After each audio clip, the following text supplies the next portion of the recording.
ഈശോ മിശിഹായ്ക്ക് സ്തുതിയായിരിക്കട്ടെ. ഈശോയിൽ ഏറ്റവും പ്രിയ സഹോദരങ്ങളെ, മരിയൻ പ്രതിഷ്ഠാ ധ്യാനത്തിൻ്റെ 6-ാം ദിവസമായ ഇന്ന് ലഘുപാപവും വർജിക്കണം എന്ന പ്രബോധനമാണ് നാം സ്വീകരിക്കുന്നത്.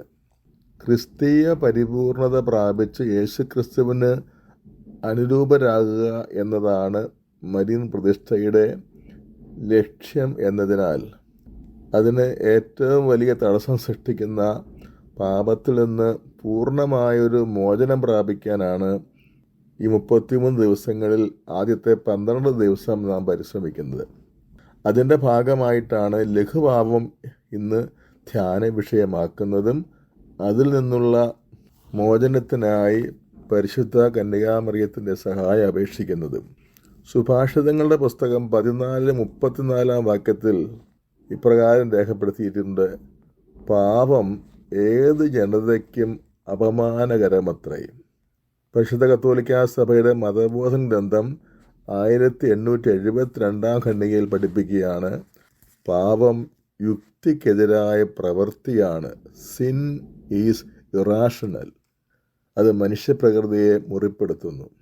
ദൈവഛായ സൃഷ്ടിക്കപ്പെട്ടവരും ദൈവപുത്രൻ്റെ മനുഷ്യാവതാരത്താൽ മഹത്വീകൃതമായ മനുഷ്യപ്രകൃതിയുള്ളവരുമായ നമുക്ക് ഒട്ടും ചേരാത്തതാണ് പാപം. ഇക്കാരണത്താലാണ് ലഘുവായ പാപം പോലും നാം വർജിക്കണം എന്ന് അനുശാസിക്കുന്നത്. പാപം അടിമത്തമാണ്. അത് ലഘുവാണെങ്കിലും ഗൗരവമുള്ളതാണെങ്കിലും ഒരു മനുഷ്യൻ്റെ സ്വാതന്ത്ര്യം നഷ്ടപ്പെടുത്തി കളയുന്നു.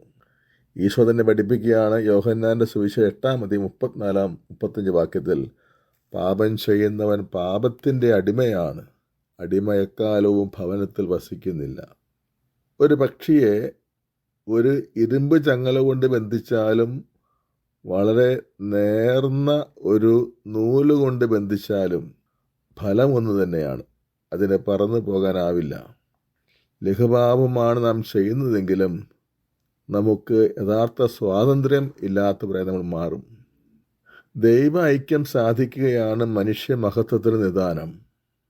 പരമപരിശുദ്ധനായ ദൈവത്തോട് എങ്ങനെ ലഘുപാപത്തിൽ ജീവിക്കുന്ന വ്യക്തിക്ക് ഐക്യപ്പെടാനാകും? അതിനാലാണ് യേശുവിൻ്റെ പ്രബോധനങ്ങളെല്ലാം തന്നെ ഈ ലോകം ശരിയെന്ന് പറയുന്നതിനോട് അനുകൂലിക്കാത്തതാണ്. ഈ ലോകം വളരെ അധികം കൈയടിച്ച് അംഗീകരിക്കുന്നതിനൊക്കെ എതിർക്കുന്നതാണ്. ഒരു ചെറിയ തിന്മയോട് പോലും സഹിഷ്ണുത കാണിക്കാത്തതാണ്, ടോളറേഷൻ കാണിക്കാത്തതാണ് യേശുവിൻ്റെ പ്രബോധനങ്ങൾ. വളരെ ഉയർന്ന നിലവാരം ഡിമാൻഡ് ചെയ്യുന്നതുമാണ്. ഒരു ഉദാഹരണം, യേശുവിൻ്റെ പീഡാസഹനത്തെയും കുരിശുമരണത്തെയും പറ്റി കേട്ട പത്രോസിന് ഒരുപാട് വിഷമം തോന്നി. അത് സംഭവിക്കാതിരിക്കട്ടെ എന്ന് സ്നേഹപൂർവ്വം യേശുവിനോട് പറയുമ്പോൾ യേശുവിൻ്റെ മറുപടി നമ്മളെ അത്ഭുതപ്പെടുത്തും. സാത്താനെ, നീ എൻ്റെ പിറകിലേക്ക് പോകുക, നീ എനിക്ക് തടസ്സമാണ്. കാരണം നിൻ്റെ ചിന്ത ദൈവികമല്ല, മാനുഷികമാണ്. ആ സന്ദർഭത്തിൽ നമുക്ക് ആർക്കും ഉണ്ടാകാവുന്നൊരു ചിന്ത അത് മാനുഷിക ചിന്തയാണ്. അത് യേശു അതിനെ നിസ്സാരമായിട്ടല്ല കാണുന്നത്, അതീവ ഗുരുതരമായിട്ട് കാണുന്നതുകൊണ്ടാണ് ആ ചിന്തയ്ക്ക് ഉടമയായവനെ സാത്താനെ എന്ന് വിളിക്കുന്നത്. മത്തായിയുടെ സുവിശേഷം 12:36 വാക്യത്തിൽ ഈശോ പഠിപ്പിച്ചു: മനുഷ്യൻ പറയുന്ന ഓരോ വ്യർത്ഥ വാക്കിനും വിധി ദിവസത്തിൽ കണക്ക് കൊടുക്കേണ്ടി വരും. വ്യർത്ഥവാക്കെന്ന് പറയുന്നത് ആലോചിച്ച് ചിന്തിച്ച് പറയാതെ വൃഥാവിൽ പറയുന്ന വാക്കുകളാണ്. അത് ചീത്തവാക്കോ മോശവാക്കോ ആകണമെന്നില്ല. വൃഥാവിൽ, ആലോചനയില്ലാതെ, ചിന്തയില്ലാതെ പറഞ്ഞു പോകുന്ന വാക്കുകൾ. ഈശോ പറയാണ്, അത്തരം വാക്കുകൾക്ക് പോലും വിധി ദിവസത്തിൽ കണക്ക് കൊടുക്കേണ്ടി വരും.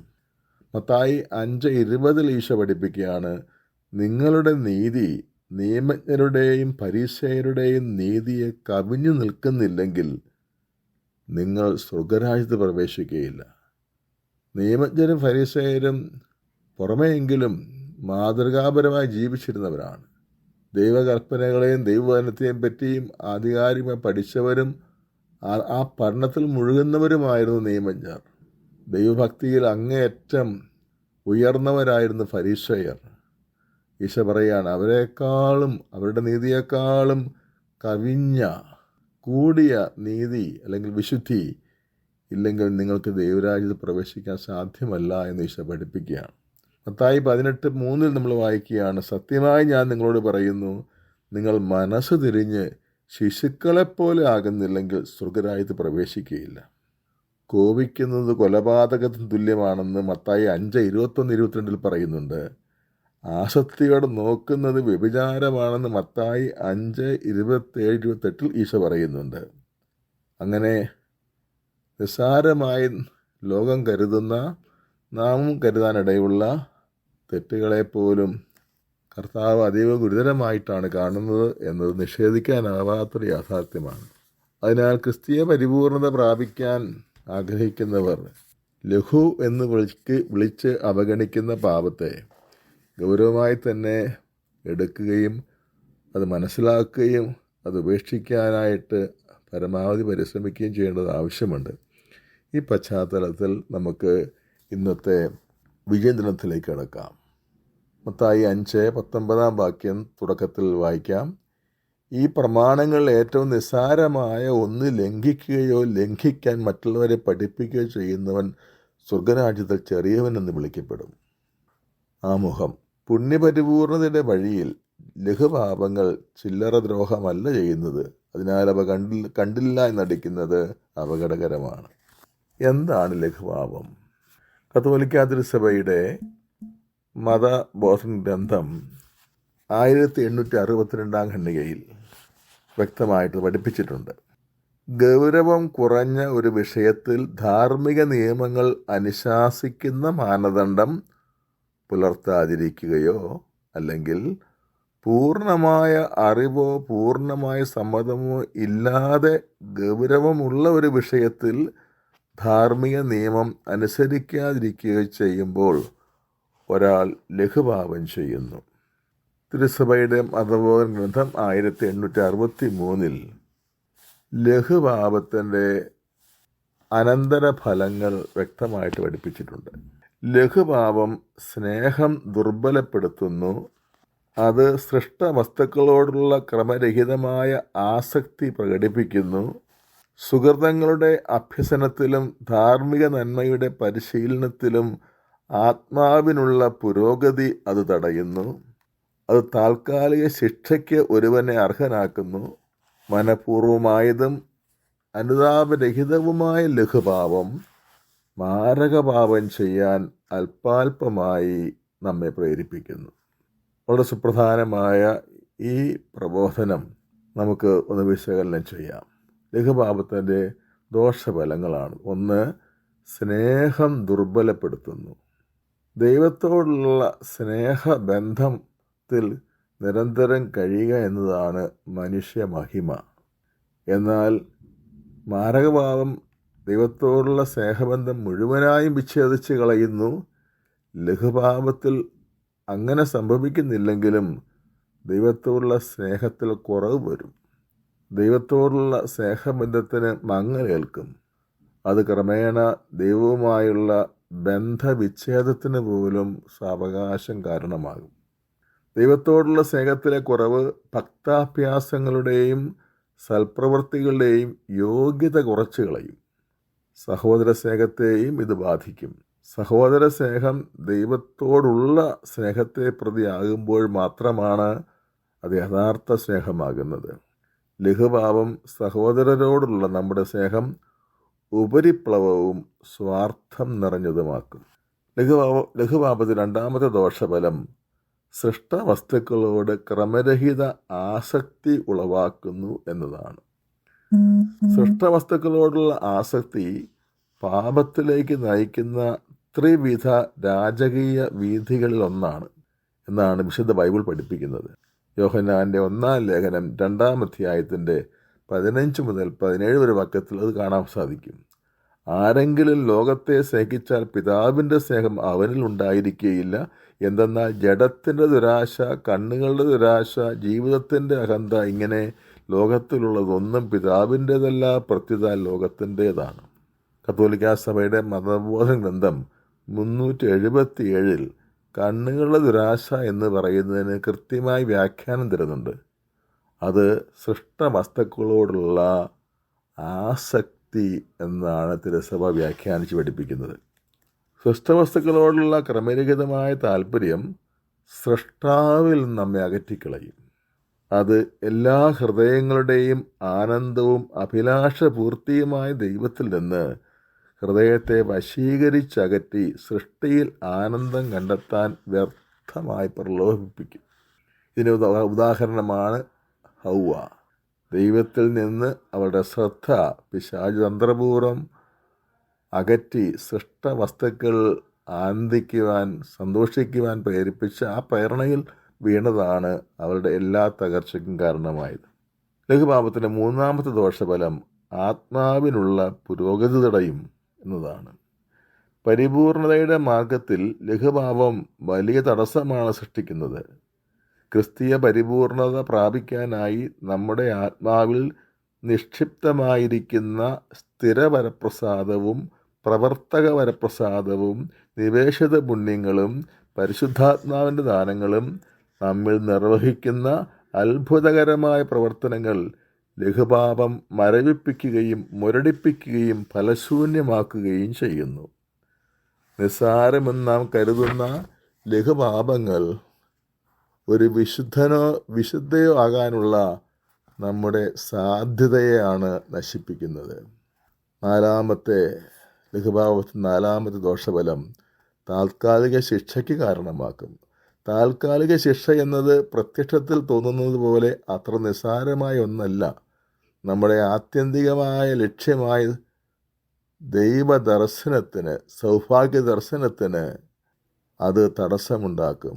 താൽക്കാലികമായിട്ടാണെങ്കിലും അതിൻ്റെ ദൈർഘ്യം അനിശ്ചിതമാണ്. ഒരു ദിവസമോ അനേകായിരം വർഷങ്ങളോ തന്നെയാകാം.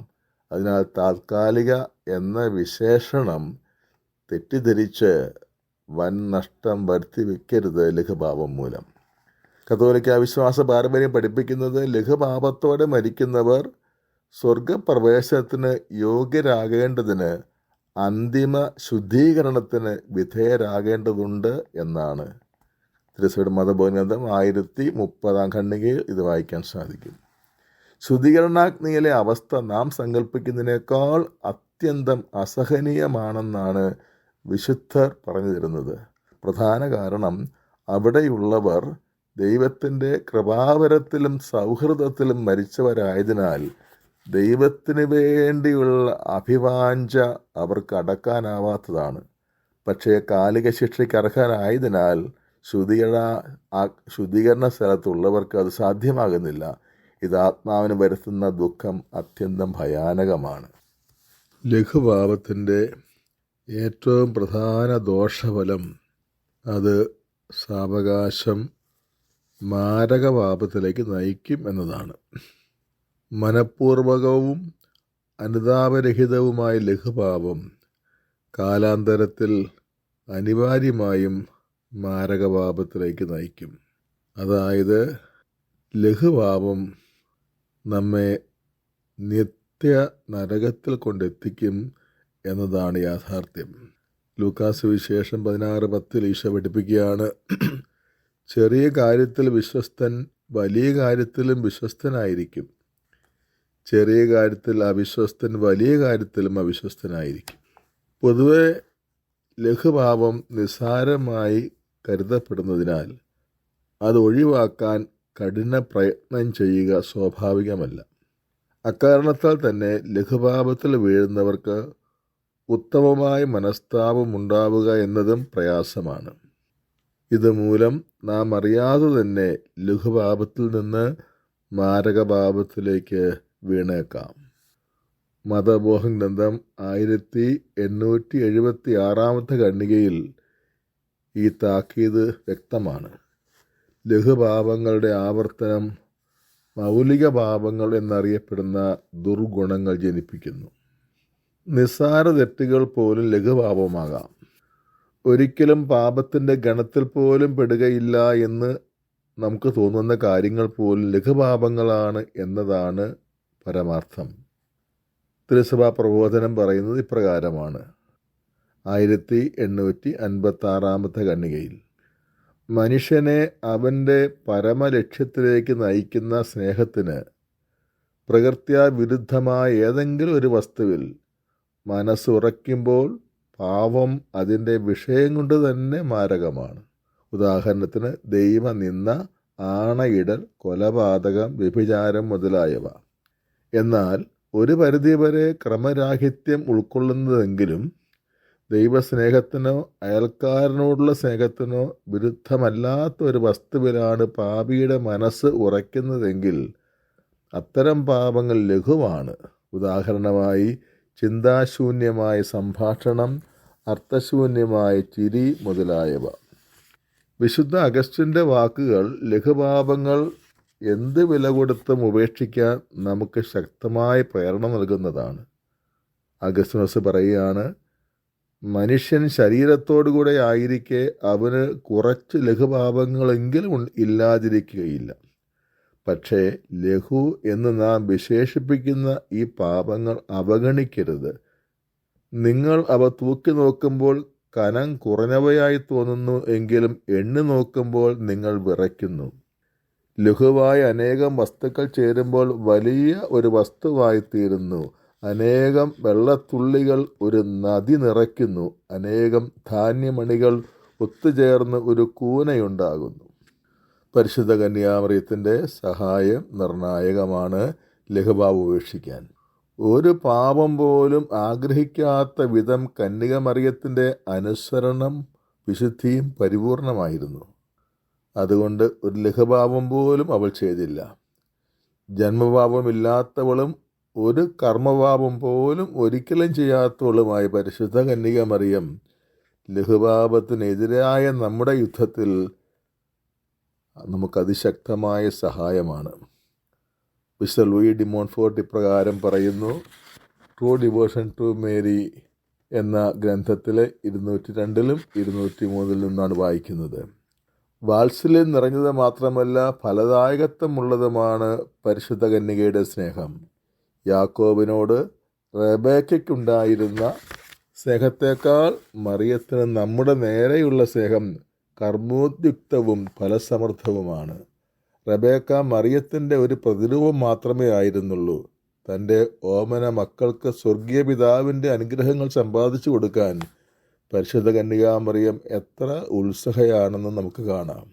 അവരെ പുരോഗതിയിലേക്ക് നയിക്കാനും ധന്യരാക്കാനും ഉത്കൃഷ്ടരാക്കാനും അവർക്ക് നന്മ ചെയ്യാനും റെബേക്കയെപ്പോലെ അനുകൂലമായ അവസരം കാത്തിരിക്കുകയാണ് പരിശുദ്ധ മറിയം. നന്മയും തിന്മയും സൗഭാഗ്യവും നിർഭാഗ്യവും ദൈവാനുഗ്രഹവും ദൈവശാപവുമെല്ലാം അവൾ വളരെ വ്യക്തമായി മുൻകൂട്ടി കാണുന്നു. ആകയാൽ തൻ്റെ ദാസരെ തിന്മകളിൽ നിന്ന് കാത്തു രക്ഷിക്കുകയും അവർക്ക് ധാരാളം അനുഗ്രഹങ്ങൾ നൽകുകയും ചെയ്യാൻ കഴിയത്തക്ക വണ്ണം അവൾ സംഭവഗതികൾ നിയന്ത്രിക്കുന്നു. ഏതെങ്കിലും മഹാകൃത്യം നിർവഹിച്ചുകൊണ്ട് വല്ല ദൈവാനുഗ്രഹവും സമ്പാദിക്കാമെങ്കിൽ മറിയം നിശ്ചയമായും ആ അനുഗ്രഹം തൻ്റെ യഥാർത്ഥ അടിമകൾക്കും മക്കൾക്കും സമ്പാദിച്ചു കൊടുക്കുകയും അത് വിശ്വസ്തതാപൂർവ്വം നിർവഹിക്കാൻ ആവശ്യകമായ കൃപാവരങ്ങൾ നൽകുകയും ചെയ്യും. നമ്മുടെ താല്പര്യങ്ങൾ അവൾ തന്നെ സംരക്ഷിക്കും എന്ന് ഒരു വിശുദ്ധൻ പ്രസ്താവിച്ചിരിക്കുന്നു. വിശുദ്ധ ഗ്രന്ഥവായന. ഈ പ്രമാണങ്ങൾ ഏറ്റവും നിസ്സാരമായ ഒന്ന് ലംഘിക്കുകയോ ലംഘിക്കാൻ മറ്റുള്ളവരെ പഠിപ്പിക്കുകയോ ചെയ്യുന്നവൻ സ്വർഗരാജ്യത്തിൽ ചെറിയവൻ എന്ന് വിളിക്കപ്പെടും. എന്നാൽ അതനുസരിക്കുകയും പഠിപ്പിക്കുകയും ചെയ്യുന്നവൻ സ്വർഗരാജ്യത്തിൽ വലിയവൻ എന്ന് വിളിക്കപ്പെടും. കാരണം നിങ്ങളുടെ നീതി നിയമജ്ഞരുടെയും ഫരിസേയരുടെയും നീതിയെ കവിഞ്ഞു നിൽക്കുന്നില്ലെങ്കിൽ നിങ്ങൾ ഒരിക്കലും സ്വർഗരാജ്യത്തിൽ പ്രവേശിക്കുകയില്ലെന്ന് ഞാൻ നിങ്ങളോട് പറയുന്നു. ചെറിയ കാര്യത്തിൽ വിശ്വസ്തൻ വലിയ കാര്യത്തിലും വിശ്വസ്തനായിരിക്കും. ചെറിയ കാര്യത്തിൽ അവിശ്വസ്തൻ വലിയ കാര്യത്തിലും അവിശ്വസ്തനായിരിക്കും. യേശു പറഞ്ഞു, കൊള്ളാം നല്ലവനായ ഭൃത്യ, ചെറിയ കാര്യത്തിൽ വിശ്വസ്തനായിരുന്നത് കൊണ്ട് 10 നഗരങ്ങളുടെ മേൽ നീ അധികാരിയായിരിക്കും. ഞാൻ നിങ്ങളോട് പറയുന്നു, മനുഷ്യൻ പറയുന്ന ഓരോ വ്യർത്ഥ വാക്കിനും വിധിദിനത്തിൽ കണക്ക് കൊടുക്കേണ്ടി വരും. നിന്റെ വാക്കുകളാൽ നീ നീതിമത്കരിക്കപ്പെടും, നിന്റെ വാക്കുകളാൽ നീ കുറ്റം വിധിക്കപ്പെടുകയും ചെയ്യും. പ്രാർത്ഥന. പരിശുദ്ധാത്മാവായ ദൈവമേ, പരിപൂർണതയ്ക്ക് എത്ര വലിയ പ്രതിബന്ധമാണ് ലഘുഭാവം സൃഷ്ടിക്കുന്നതെന്ന് എന്നെ ബോധ്യപ്പെടുത്തണമേ.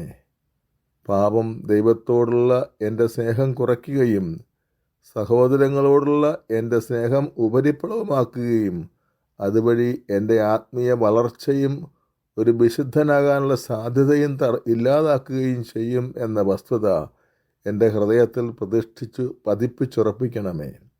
എല്ലാറ്റിനും ഉപരിയായി മരണത്തോടെ ലഭിക്കേണ്ട ദൈവദർശനം അനിശ്ചിതകാലത്തേക്ക് നഷ്ടമാക്കുന്ന ലഘുപാപങ്ങൾ ഗൗരവമായിട്ടെടുക്കുവാൻ എന്നെ അനുഗ്രഹിക്കണമേ. യഥാർത്ഥ പശ്ചാത്താപത്തോടെ പാപങ്ങൾ ഏറ്റുപറയാനും അത് ആവർത്തിക്കാതിരിക്കാനും എനിക്ക് കൃപ നൽകണമേ. അമലോത്ഭവ മാതാവേ, കൃപ നിറഞ്ഞവളെ, ഒരു ലഘുപാപത്തിൻ്റെ കറ പോലും ഏൽക്കാത്ത വിധം എൻ്റെ ആത്മാവിനെ അമ്മ സംരക്ഷിച്ച് പരിപാലിക്കണമേ. ആമേൻ. സൽകൃത്യം. കോപിക്കാനുള്ള സാഹചര്യങ്ങളിൽ ആത്മനിയന്ത്രണം പാലിക്കാൻ പരിശ്രമിക്കുക.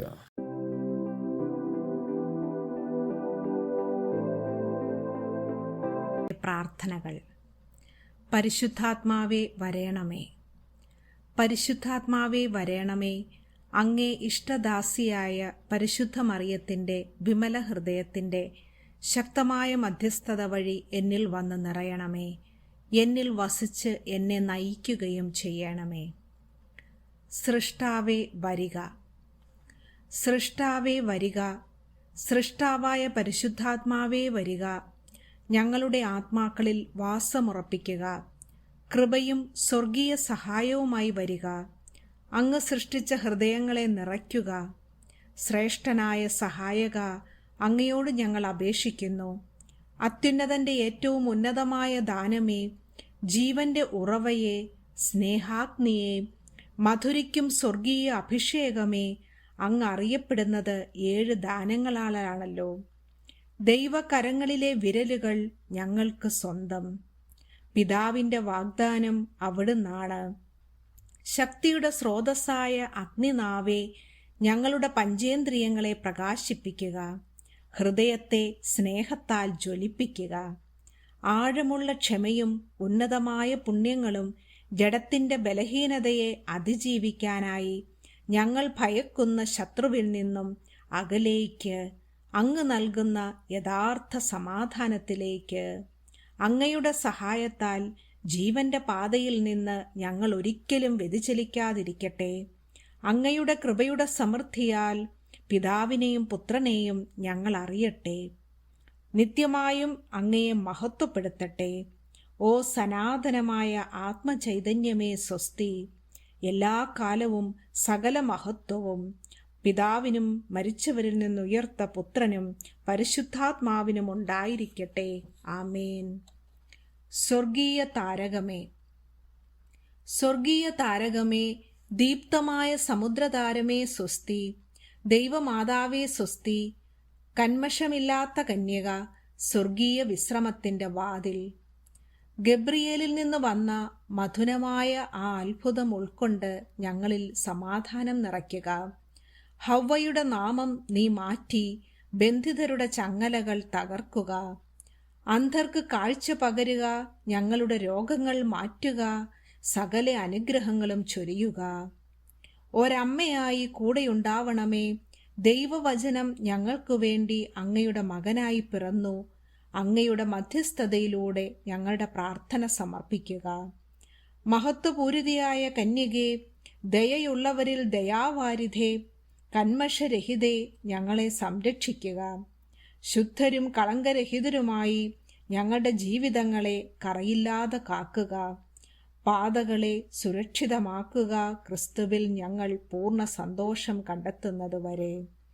ഉന്നതങ്ങളിൽ വസിക്കുന്ന പിതാവിനും പുത്രനും പരിശുദ്ധാത്മാവുമായ സർവശക്തനായവന് സകല മഹത്വവും. ആമേൻ. മറിയത്തിൻ്റെ സ്തോത്രഗീതം. മറിയം പറഞ്ഞു, എൻ്റെ ആത്മാവ് കർത്താവിനെ മഹത്വപ്പെടുത്തുന്നു. എൻ്റെ ചിത്തം എൻ്റെ രക്ഷകനായ ദൈവത്തിൽ ആനന്ദിക്കുന്നു. അവിടുന്ന് തൻ്റെ ദാസിയുടെ താഴ്മ കടാക്ഷിച്ചു. ഇപ്പോൾ മുതൽ സകല തലമുറകളും എന്നെ ഭാഗ്യവതി എന്ന് പ്രകീർത്തിക്കും. ശക്തനായവൻ എനിക്ക് വലിയ കാര്യങ്ങൾ ചെയ്തിരിക്കുന്നു. അവിടുത്തെ നാമം പരിശുദ്ധമാണ്. അവിടുത്തെ ഭക്തരുടെ മേൽ തലമുറകൾ തോറും അവിടുന്ന് കരുണ വർഷിക്കും. അവിടുന്ന് തൻ്റെ ഭുജം കൊണ്ട് ശക്തി പ്രകടിപ്പിച്ചു. ഹൃദയവിചാരത്തിൽ അഹങ്കരിക്കുന്നവരെ ചിതറിച്ചു. ശക്തന്മാരെ സിംഹാസനത്തിൽ നിന്ന് മറിച്ചിട്ടു. എളിയവരെ ഉയർത്തി. വിശക്കുന്നവരെ വിശിഷ്ട വിഭവങ്ങൾ കൊണ്ട് സംതൃപ്തരാക്കി. സമ്പന്നരെ വെറും കൈയോടെ പറഞ്ഞയച്ചു. തൻ്റെ കാരുണ്യം അനുസ്മരിച്ചുകൊണ്ട് അവിടുന്ന് തൻ്റെ ദാസനായ ഇസ്രായേലിനെ സഹായിച്ചു. നമ്മുടെ പിതാക്കന്മാരായ അബ്രഹാത്തോടും അവൻ്റെ സന്തതികളോടും എന്നേക്കുമായി ചെയ്ത വാഗ്ദാനം അനുസരിച്ചു തന്നെ.